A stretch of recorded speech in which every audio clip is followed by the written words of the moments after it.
Hello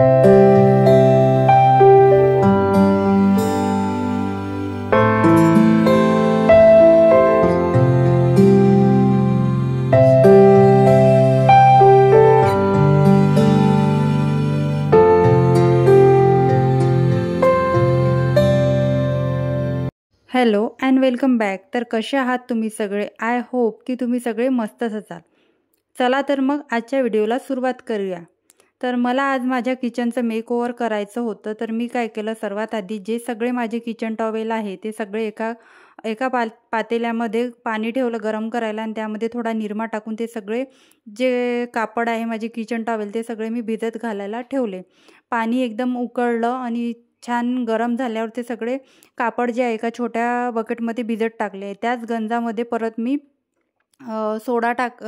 पाणी गरम करायला ठेवलं आणि इकडे माझे जे काही किचनचे बर्नर स्टँड आहे ते मला यात भिजत टाकायचे होते. कारण जोपर्यंत माझी क्लिनिंग होईल तोपर्यंत हे सगळे बर्नर वगैरे आहे स्टँड वगैरे भिजतील आणि ते बर्नरचे जे काही छिद्र आहे ते सगळे बुजतात. आपण काही म्हणजे वांगे वगैरे भाजतो भरीत वगैरे करताना, तर त्यामध्ये थोडं ते अटकतं किंवा टमाटर वगैरे आपण चटणी करताना कधी कधी भाजतो, तर ते अटकल्यामुळे त्याचे छिद्र जे आहे ते बंद होतात आणि त्यामुळे आपले जे आहे ते गॅसचे बर्नर बरोबर काम करत नाही. तर मी काय करते, हे जे सोडा आणि खाण्याचा जो सोडा असते तो आणि व्हिनेगर आणि आपला निरमा, आपण निरमा नसेल टाकायचा तर आपण त्यामध्ये आपलं जे लिक्विड सोप आहे जे आपण रोज वापरतो ते पण टाकू शकतो. त्यातलंच जे सोल्युशन मी बनवलं होतं गरम पाण्याचं ते मी दुसऱ्या एका भांड्यामध्ये काढून घेतलं आणि त्यामध्ये थोडं लिक्विड सोप पण ॲड केलं. आणि मी जे माझी किचनची आहे स्टाईल मागची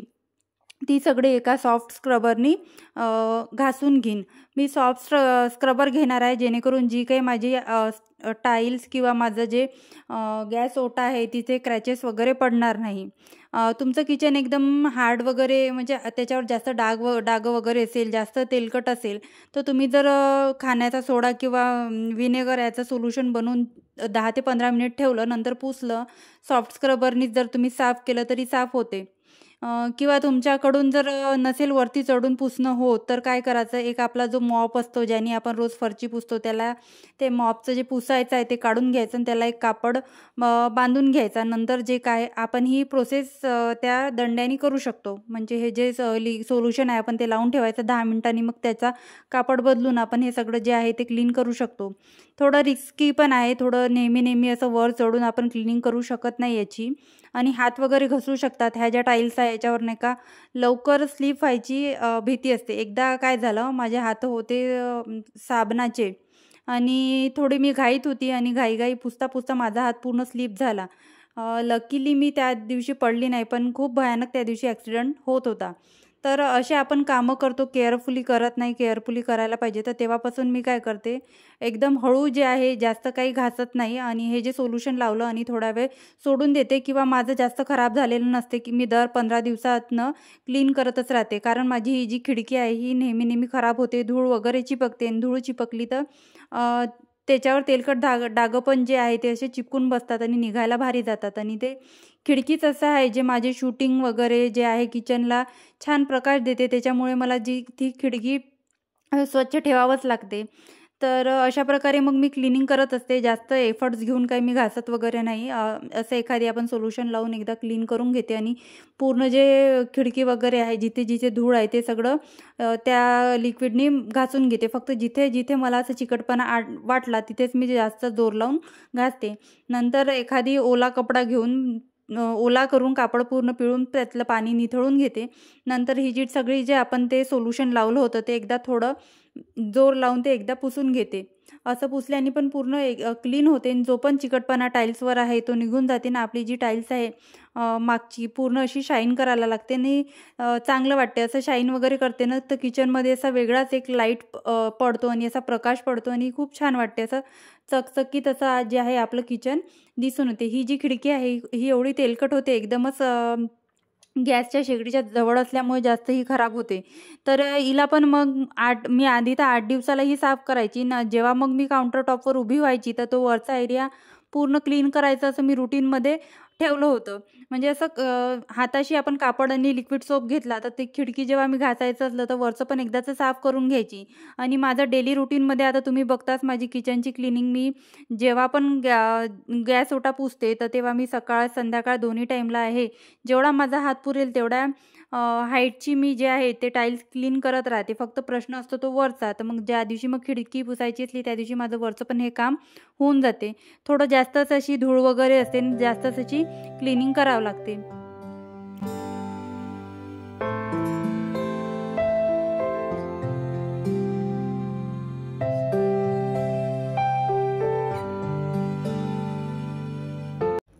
खिडकी वगैरे पुसून झाल्यावर सगळं जे आहे माझं ते वरची टाईल्स वगैरे आहे ते सगळं पुसून झाली आहे.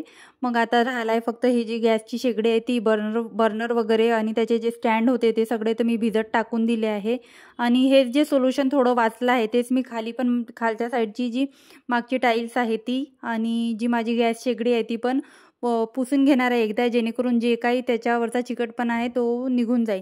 आणि तुम्ही माझे आजपर्यंत जेवढे पण व्हिडिओ बघितले असेल तर तुम्हाला एक गोष्ट कळली असेल, मी फक्त असे सोल्युशन वगैरे लावून किंवा कॉलिन वगैरेनी फक्त माझी शेगडी पुसत असते. मी आजपर्यंत कधीच माझी शेगडी मी घेतली तेव्हापासून मी धुतली नाही आहे. शेगडी ही माझी नवीनच आहे, तिला एखाद वर्ष झालं असेल, कारण माझी जी जुनी शेगडी होती जास्तच खराब झाल्यामुळे मला ती रिप्लेस करावं लागली आणि ही घ्यावं लागली.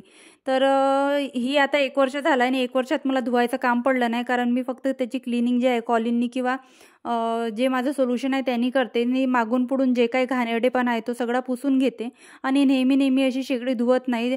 जे शेगडी नेहमी धुतल्याने पण थोडे आपल्याला प्रॉब्लेम येऊ शकते, त्याला रस्ट वगैरे लागू शकते आणि लिकेजचे प्रॉब्लेम होऊ शकते. आणि बर्नर वगैरेमध्ये जर आपलं नेहमी पाणी गेलं त्याच्यामुळे पण आपल्या शेगडीमध्ये जे आहे ते प्रॉब्लेम दिसून येतात. तर त्याच्यापेक्षा मी हे लिक्विड सोप लावून एकदा ओल्या कपडानी आणि परत एकदा मी पुसते आणि सगळी क्लिनिंग झाल्यावर एकदा मी कॉलिननी किंवा जे माझं सोल्युशन आहे त्याने मी पुसतच असते. तुम्ही जर माझे डेली व्हिडिओ बघत असाल तर तुम्हाला माझी क्लिनिंग माहीतच असेल. अशा प्रकारे माझे क्लिनिंग जे आहे ते असते. त्याचबरोबर सिंक एरिया आहे. सिंक एरियाचा आजूबाजूचा जो एरिया आहे तिथे खरकटं वगैरे आपलं भांडे घासताना ते जे आहे ते उडते. तर तो एरिया एकदा मी पूर्ण क्लीन करून घेते. म्हणजेच सकाळी डीप क्लीन करते आणि संध्याकाळच्या वेळेला पण तो एरिया जो आहे तो मी डीप क्लीन करतच असते, जेणेकरून जे काही कॉक्रोच किडे आहे ते किचन जवळ येणार नाही. किंवा मुंग्या वगैरे पण जे आहे असा तेलकटपणा वगैरे किंवा खरकटं अन्न तिथे सांडलेलं असलं तर ते त्याच्याकडे अट्रॅक्ट होतात, त्यांनी आपल्या किचनमध्ये ते मुंग्या वगैरे आपल्याला दिसून येतात. आणि हे जे माझे बर्नर वगैरे आहे, मी याच्या आधी पण व्हिडिओ केला आहे. जेव्हा मी काउंटर टॉप क्लिनिंगचा व्हिडिओ टाकला होता तेव्हा मी हे सगळं क्लीन केलं होतं. महिना पण झाला नसेल तर एवढं काही माझे बर्नर जे आहे ते खराब झाले नव्हते.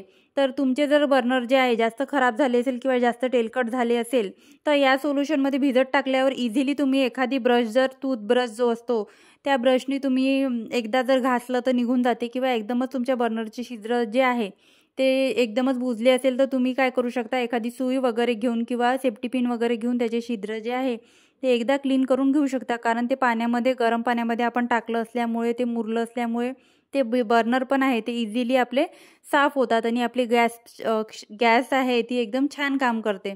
तर अशा प्रकारे मी सगळं माझं जे आहे म्हणजे डीप क्लिनिंग आज शेगडीची पण करून घेतली. जेव्हा म्हणजे सोबत आहे ते कामं होऊन जाते, नंतर काही आपण क्लीन करत नाही. त्याचबरोबर माझं जे लिक्विड सोपची बॉटल आहे ते पण मी रोज म्हणजे डेली क्लिनिंगमध्ये मी दिवसातून एकदा तरी धुवत असते. सकाळी झालं तर सकाळी, नाहीतर रात्री मी धुवत असते. आणि त्याचबरोबर ज्या घासण्या आहे त्याच मी पाण्याने मी धुतल्या होत्या. जे गरम पाणी मी केलं होतं त्याच सोल्युशननी मी त्या माझ्या भांडे घासण्या मी त्या धुवून टाकल्या. आणि घासणं झाल्यावर मी जे भांड्याच्या घासण्या आहे ती समोर तुम्हाला खिडकी दिसते आहे त्या खिडकीवर मी ठेवून देत असते, जेणेकरून त्या हवेच्या संपर्कात येऊन त्याला कुठलाही घाण वास येणार नाही आणि त्या छान कोरड्या होऊन जाईल. तर अशा प्रकारे माझं ते घासणी वगैरे ते आहे वायपर वगैरे मी सगळं बाहेर नेऊन ठेवते, जेणेकरून ते हवेच्या संपर्कात येऊन ते सगळं क्लीन आणि वाळून जाईन, ओलावा राहणार नाही. त्याच्यामुळे घाणेरडेपणा आणि घाणेरडा वास किंवा चिलटं वगैरे त्याच्या अवतीभोवती फिरणार नाही. आणि सगळी क्लिनिंग झाल्यावर आजूबाजूचा जो कडपा आहे जो आपल्या याला लागलेला असतो गॅस ओटेला, तो सगळा मी पुसून घेते. तो जास्त खराब होतो, कारण हृदयाला ते तिथे दिसते, ती आरशात दिसल्यासारखी बघते, त्याला पाण्याचे हात मारत असते. तर एकदा कॉलिंगनी पण मी साईडचं पुसून घेतलं, जेणेकरून किचन जे आहे ते अशी शाईन करेन. तुम्ही बघू शकता, फक्त मी त्या सोल्युशननी पुसलं आहे आणि तुम्ही शाईन जी आहे किचनची ते बघू शकता. असं चमकायला लागलं आहे. चमकायला लागलं पाहिजे म्हणूनच आपण आपलं किचन साफ केलं पाहिजे असंही नाही, पण जो घाणेरडेपणा आहे, जे किडे वगैरे आहे त्याच्यापासून आपलं किचन दूर राहावं आणि स्वच्छ राहावं, नीटनेटकं राहावं, यासाठी पण आपण दिवसातून 2दा अशी क्लिनिंग केलीच पाहिजे. आणि हे जे माझे रोजचंच माझं तुम्ही रुटीनमध्ये बघत असाल, डेली क्लिनिंगमध्ये बघत असाल, हे जे माझे तेलाचे केटल वगैरे आहे ते सगळे मी पुसून घेत असते. तर मला इथे रॅक ठेवायची आहे. तर झालं असं, मी सगळी क्लिनिंग वगैरे केली, सकाळी क्लिनिंग केली आणि सकाळी थोडा मला क्लिनिंग करता करता खूप असा वेळ झाला आणि हृदयाची जेवायची वेळ आणि आंघोळीची वेळ आणि झोपायची वेळ असं असते, तिच्या वेळा ठरलेला असते. म्हणून मी तिला आधी आंघोळ करून दिली. आंघोळ केल्यानंतर मग मी ओली झाली होती, हृदयाची आंघोळ झाल्यावर मग कपडे पण धुतले आणि बाहेर गॅलरीमध्ये सगळे कपडे होते आणि मला हे जे आहे डेकोअर करायचं होतं आणि मग तो काही व्ह्यू चांगला येत नव्हता खिडकीच्या बाहेर कपडे दिसत असल्यामुळे. मग नंतर मी लगेच संध्याकाळी जे आहे ते शूट करायला घेतलं आणि मग बघत होती कुठे काय चांगलं दिसेल आणि कुठे व्यवस्थित दिसेल. तर खूप असा विचार केला आणि काही समजत नव्हतं कसं लावायचं. आणि जास्त जर हाईटला मी जर लावलं असतं तर तुम्हाला मी आधी पण एका व्हिडिओमध्ये सांगितलं आहे की किचन छोटं असल्यामुळे व्यवस्थित शूट पण घेता येत नाही. ट्रायपॉड जो आहे लिमिटेड जागेमध्ये मला उभा ठेवावं लागतं आणि तेवढंच जे माझं काउंटर टॉप आहे तेवढं शूट होते. फ्रीज वगैरे पण पुसायचा असला मला तुम्हाला दाखवायचं असलं तर फ्रीजचं पण शूट घ्यायला मला एवढे तितंबे करावे लागतात. तो फ्रीज मला समोर सरकवून तो फ्रीज पुसावा लागतो, तेव्हा तो कुठे कॅमेऱ्यामध्ये कॅप्चर होतो. तर असं आहे, छोटं किचन असल्यामुळे थोडं शूटिंगचा थोडा मला प्रॉब्लेमच जातो. तर हे जे मी तुम्हाला कालच्या व्हिडिओमध्ये तुमच्यासोबत मी ह्या गोष्टी शेअर केल्या की मी हे सगळं बोलवलं आहे आणि उद्याच्या व्हिडिओमध्ये मी तुम्हाला हे सगळं लावून दाखवणार आहे. तर हे जे आहे हे स्टिकिंगचे आहे आणि याच्यासोबत खिळे पण आले आहे. तुम्ही ड्रिल वगैरे अवेलेबल असेल किंवा तुमचं स्वतःचं घर असेल तर क्वालिटी वगैरे खूप छान आहे. म्हणजे बाथरूममध्ये वगैरे आपण लावू शकतो किंवा कुठं आपल्या इथे कबड वगैरे असेल तिथे तुम्हाला असं वर एखादी हाताशी ज्या वस्तू तुम्हाला वर पाहिजे तर तिथे आपण असं लावून घेऊ शकतो, जेणेकरून कंगवा वगैरे आपल्याला वरच सापडेल डेलीचे जे प्रोडक्ट आहे. तर माझा असा एक विचार सुरू आहे, जे माझं कबड आहे त्या कबडला बाहेरून लावायसाठी एक असं मागवायला, कारण याची क्वालिटी वगैरे नाही, स्टिकिंग वगैरे मला हे खूप आवडलं. तर याचं स्टिकिंगचं असं आहे, एकदा चिपकलं तर हे निघत नाही. पण ही पेंट वगैरे खराब व्हायची जर तुम्हाला भीती वाटत असेल तर माझ्याकडे एक ट्रिक आहे, ते तुमच्यासोबत शेअर करते.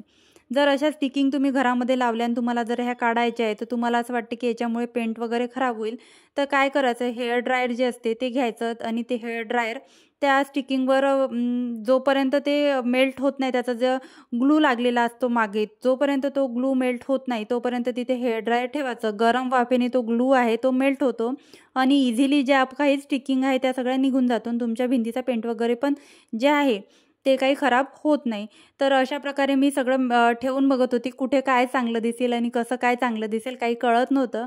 पण ठेवून बघितलं. आधी मी नुसतं ते जे आहे ते ठेवलं, म्हणजे तेलाचे भांडे आहे ते ठेवले, तर ते काही एवढं चांगलं दिसत नव्हतं. आणि मग नंतर मला हा विचार आला, मी जेव्हा पण तेल घेईल तेव्हा ते सगळं तेल खाली सांडणार आहे. ते केटल आणि ती जी रॅक आहे ती तर खराब होईलच आणि सोबत खाली ज्या मी वस्तू ठेवणार आहे ते पण खराब होणार आहे. त्याच्यामुळे मी परत ते उचललं आणि परत म्हटलं नको, हा ट्रे जो आहे तो आपण इथेच ठेवूया. आणि झालं असं, तो ट्रे एवढा मोठा आहे की त्यालाच खूप जास्त जागा लागत आहे. आणि खालचं जो आहे खाली मी एक पेपर टाकून घेतला, कारण खाली ट्रे वगैरे असं काही ठेवायला नव्हतं. एकच ट्रे आहे तो मी इथे ठेवला. आणि एक जो माझ्याकडे स्टीलचा ट्रे आहे तो थोडा मोठा आहे, इथे काही बसत नाही, त्याच्यामुळे मग एक पेपर घेतला, तो मी तिथे टाकला. तुम्ही मला आता सजेस्ट करा की मी वर आणि खाली पण पेपर टाकून घेऊ की फक्त वरच पेपर टाकू, की पेपर टाकूच नको, नाही, कसा तुम्हाला लुक छान वाटते तुम्ही मला सजेस्ट करा व्हिडिओ बघून. तर जे काही भांडे मला रिफिल करायचे होते, थोडे मी तेलाची केटल वगैरे आहे, घी पॉट वगैरे आहे, तो मी आदल्याच दिवशी धुवून ठेवलं होतं. आणि हे जे आहे मिठाचं ते पण भरणी मी आज सकाळी धुवून ठेवली होती जेव्हा क्लिनिंग केली. सगळं जे आहे रिफिल केलं आणि सगळं व्यवस्थित लावलं. आता तुम्हाला मी याचा फायनल लुक देईन. मला खरंच तुम्ही सांगा कसं वाटत आहे आणि कुठे काय ठेवायचं ते पण चेंजेस तुम्ही मला सजेस्ट करा. मला थोडंसं कळत नव्हतं. आणि कसं वाटत आहे असं नवीन किचनचं लुक आता तुम्हाला तर रोजच्या व्हिडिओमध्ये बघायला मिळेलच. आणि तुम्हाला जर असा इंटरेस्ट असेल क्लिनिंगचे व्हिडिओ बघण्यात किंवा ऑर्गनायझेशन किंवा DIY असे तुम्हाला व्हिडिओ जर बघण्यात इंटरेस्ट असेल तर माझ्या चॅनलला सबस्क्राईब करा.